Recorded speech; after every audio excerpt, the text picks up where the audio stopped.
एक युवक एक गुरु का नया नया शिष्य बना था। उसके मन में बहुत सारे सवाल थे जो वह गुरु से पूछ लेना चाहता था। एक दिन वह गुरु के पास आया और उसने कहा, गुरुदेव, मैंने देखा है पहले लोग आपस में बहुत प्रेम करते हैं, फिर धीरे धीरे उनमें झगड़े होते हैं, लड़ाई होती है और एक दूसरे को वह भला बुरा कहने लगते हैं। फिर रिश्ते टूट जाते हैं और प्रेम नफरत में बदल जाता है। ऐसा क्यों होता है? गुरु ने कहा, यह जानने के लिए तुम्हें मेरे साथ चलना होगा। गुरु शिष्य को लेकर एक गांव में पहुंचे। वहां एक घर के द्वार को उन्होंने खटखटाया। भीतर से एक व्यक्ति बाहर आया। उसने गुरु को प्रणाम किया और कहा, गुरुदेव, मैं आपकी किस प्रकार सेवा कर सकता हूँ? गुरु ने उस व्यक्ति से कहा, क्या तुम्हारा तुम्हारी पत्नी के साथ विवाद समाप्त हो गया? क्या अब तुम खुश हो? उस व्यक्ति ने कहा, मैंने गलती की गुरुदेव, उस औरत से शादी करके। वह बिल्कुल भी अच्छी नहीं है। वह मेरा और मेरे परिवार का ख्याल नहीं रखती। वह हमेशा अकड़ बात करती है। वह हमेशा गुस्से में रहती है। उसने कभी मेरी कोई बात मानी ही नहीं। वह बिल्कुल भी अच्छी नहीं है। ईश्वर ने मेरे भाग्य में इतनी बुरी पत्नी लिख दी। अब वह मुझे छोड़कर घर चली गई है और अब मैं चाहता हूं कि वह वहीं रहे और कभी मेरे जीवन में ना आए। गुरु ने अपने शिष्य से कहा, देखा तुमने, यही मनुष्य का स्वभाव है। हर मनुष्य के अंदर अच्छाई और बुराई दोनों होती है, परंतु मनुष्य केवल बुराई को ही याद रखता है, अच्छाई को नहीं। और जब वह किसी की बुराई करने पर आता है तो वह शुरू से लेकर आखिर तक सब कुछ बुरा ही देखता है और बोलता है। और जब वह अपने मन में सब कुछ बुरा ही बैठा लेता है, तब वह यह आशा करता है कि उसके जीवन में सब अच्छा हो।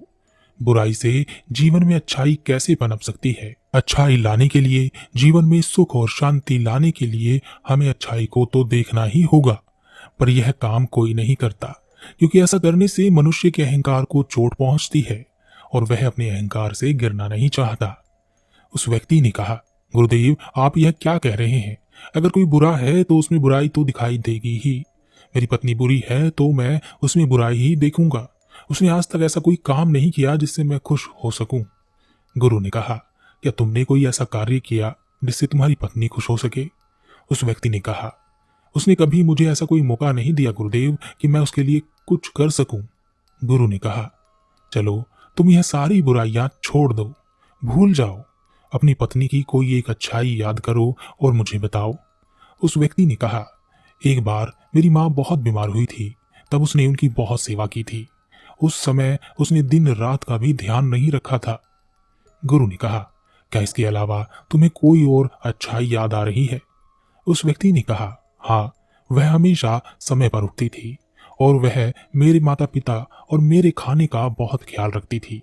एक बार जब मैं बहुत बीमार हो गया था तब वह रात भर जाग जाग कर मुझे दवाई दिया करती थी। वह बहुत मेहनती थी और उसे कोई तकलीफ भी होती थी तो वह मुझे बताती नहीं थी। वह हमेशा इसी प्रयास में लगी रहती थी कि मैं खुश रह सकूं। यह कहते कहते उस व्यक्ति की आंखों से आंसू आ गए और उसने कहा, गुरुदेव, मुझे यह क्या हो गया? मेरी पत्नी में कमियां हैं पर वह बुरी नहीं है। मैं उसकी अच्छाइयों को देख नहीं पाया। गुरु ने कहा, जब हम किसी की बुराई देखते हैं तो बुराई बुराई को खींचती है और वह सब कुछ बुरा दिखाती है और देखती है। आपके जीवन में सब कुछ बुरा होने लगता है, पर जब आप किसी की अच्छाई देखते हैं तब अच्छाई अच्छाई को खींचती है और आपके साथ सब कुछ अच्छा होने लगता है। वह व्यक्ति गुरु को प्रणाम करके अपनी पत्नी को लेने के लिए वहां से चला गया। गुरु ने शिष्य से कहा, क्या तुम समझे कि रिश्ते क्यों टूट जाते हैं? प्रेम नफरत में क्यों बदल जाता है? जब मन में नफरत हो तो उसमें प्रेम नहीं रह सकता और जहां प्रेम हो वहां नफरत नहीं रह सकती। हम अपने मन में क्या रखना चाहते हैं यह हम पर ही निर्भर करता है। शिष्य ने गुरु से कहा, गुरुदेव, मैं आपकी बात बहुत अच्छी तरह से समझ गया हूँ। मेरा एक और प्रश्न है, क्या आप मुझे इसका उत्तर देंगे? गुरु ने कहा, अवश्य, तुम पूछ सकते हो। शिष्य ने कहा, गुरुदेव, इस दुनिया में सबसे मुश्किल कार्य क्या है? गुरु ने कहा, इस दुनिया का सबसे मुश्किल कार्य एकांतवास में रहना है। शिष्य ने कहा, इसमें मुश्किल क्या है? एकांत में तो कोई भी रह सकता है। गुरु मुस्कुराए और कहा, अगर यह बहुत आसान कार्य है तो क्या तुम 30 दिन के लिए एकांतवास में रह सकते हो? तुम्हें 30 दिन के लिए कहीं नहीं जाना, एक गुफा में रहना है। तुम बाहर किसी भी व्यक्ति से संपर्क नहीं करोगे, ना ही गुफा के भीतर किसी तरह के कार्य में व्यस्त रहोगे, सिर्फ शांत और एकांत रहोगे। क्या तुम कर सकोगे? शिष्य ने कहा, लेकिन गुरुदेव, यह करके क्या होगा? इससे क्या मिलेगा? गुरु ने कहा, जो मिलेगा वह तो तुम्हें पता चल ही जाएगा। बात यह है कि क्या तुम इतना आसान कार्य कर सकोगे। शिष्य तैयार हो गया। गुरु अपने शिष्य को एक गुफा की ओर ले गए और उन्होंने वहां उसके 30 दिन के खाने पीने का इंतजाम कर दिया और कहा, गुफा का द्वार खुला है, जब तुम्हें लगे कि तुमसे यह नहीं हो रहा तो तुम बाहर आ सकते हो। शिष्य गुफा के अंदर चला गया। पहले दिन उसने बहुत आराम से अपना समय काट लिया। दूसरे दिन उसे अजीब सा महसूस होने लगा। उसका मन बार बार बाहर की ओर भाग रहा था। उसे बेचैनी हो रही थी। वह इधर उधर टहलने लगा, घबराने लगा। जैसे तैसे करके उसने दूसरा दिन भी निकाल लिया। तीसरे दिन वह बहुत बेचैन हो गया। उसने सोचा कि वह यह क्या बेकार का काम कर रहा है। बाहर पता नहीं क्या क्या हो रहा होगा और वह यहाँ गुफा में बैठा है। वह तीसरे दिन ही गुफा से बाहर आ गया और गुरु के पास पहुंचा। शिष्य को देखते ही गुरु ने कहा, मैं तुम्हारा ही इंतजार कर रहा था। 30 दिन एकांत में रहने की बात हुई थी, तुम तो 3 दिन में ही बाहर आ गए। शिष्य ने कहा, पता नहीं गुरुदेव, पर मैं भीतर से बहुत बेचैन हो रहा था। बार बार बस बाहर जाने का मन कर रहा था। इन 3 दिनों में मैं एकांत भी नहीं साध पाया। मन में बहुत सारे विचार, भावनाएं और बहुत कुछ चल रहा था। कोई मुझे जबरदस्ती बाहर की ओर खींच रहा था। गुरु ने कहा, वह कोई और नहीं, तुम्हारा मन था। मन को एकांत पसंद है ही नहीं। वह हमेशा किसी दूसरे को ढूंढता रहता है। जब उसे कोई दूसरा दिखाई नहीं देता, उसे कोई दूसरा नहीं मिलता, तो वह बेचैन हो जाता है, क्योंकि उसका वजूद दूसरों से ही है। अगर दूसरे नहीं होंगे तो मन की शक्ति खो जाएगी और वह तुम पर से अपना नियंत्रण खोने लगेगा। इसलिए वह जल्द से जल्द तुम्हें बाहर की ओर ले जाना चाहता था और तुम बाहर आ गए। शिष्य ने कहा, गुरुदेव, आप सत्य कहते हैं। एकांतवास करना दुनिया का बहुत ही मुश्किल कार्य है। गुरु ने कहा, तुमने यह नहीं पूछा कि इस दुनिया का सबसे आसान कार्य क्या है। शिष्य ने कहा, गुरुदेव, मेरे मन में यह सवाल भी था, पर मैं पूछ नहीं पाया। गुरु ने कहा, इस दुनिया का सबसे मुश्किल कार्य एकांतवास है, तो इस दुनिया का सबसे आसान कार्य भी एकांतवास ही है। शिष्य ने कहा, आप यह क्या कह रहे हैं गुरुदेव, मैं कुछ समझ नहीं पा रहा। गुरु ने कहा, एकांतवास हमारा स्वभाव है। हम अपने स्वभाव से दूर हो गए हैं। मन के बनाए जाल में हम हमेशा किसी दूसरे को ही ढूंढते रहते हैं और अपने एकांत को खो बैठते हैं।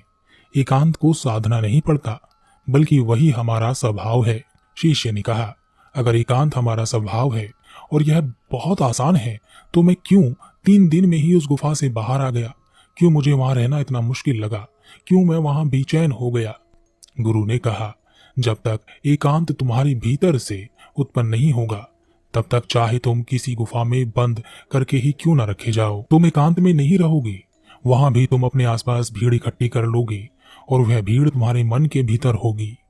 गुरु शिष्य को अपने साथ एक नदी के पास ले गए और कहा, इस नदी पर बांध बांधना हो तो तुम्हें कितना समय लगेगा? क्या तुम उसे आज के आज बांध सकते हो? शिष्य ने कहा, नहीं गुरुदेव, एक दिन में यह कैसे होगा? 2 दिन, 3 दिन या 4 दिन में भी नहीं होगा। इसमें तो बहुत समय लगेगा। धीरे धीरे बांध की तैयारी होगी, उसकी हर समस्या को देखा जाएगा और उससे निपटा जाएगा और धीरे धीरे समय के साथ बांध तैयार होगा। गुरु ने कहा, ठीक कहा तुमने।